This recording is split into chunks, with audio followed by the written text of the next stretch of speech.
شعبان کا مخصوص عمل، ہر بار بسم اللہ الرحمن الرحیم کے ساتھ سورۃ الکوثر 33 بار یعنی 33 ٹائم، اول آخر 11 بار درود شریف ماہ شعبان کے اندر دن رات میں کسی بھی وقت باوضو پڑھ لیجئے۔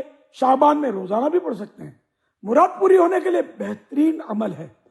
پڑھنے میں اپنی مراد ذہن میں رکھنی ہے، مثلا دیدار تاجدار مدینہ و مدینہ شریف، حج و عمرہ، روزی میں برکت، قرض اترنے، مرض دور ہونے، بیٹے یا بیٹی کی خواہش، شادی ہونے، ٹینشن سے نجات پانے، دکان و مکان کے مسائل حل ہونے، دینی امتحان میں اعلیٰ کامیابی پانے، گھریلو زندگی خوشگوار گزرنے، اچھی نوکری ملنے، حافظہ مضبوط ہونے وغیرہ وغیرہ میں سے جو بھی جائز مراد ہو اسے ذہن میں رکھ کر یہ عمل کیجئے۔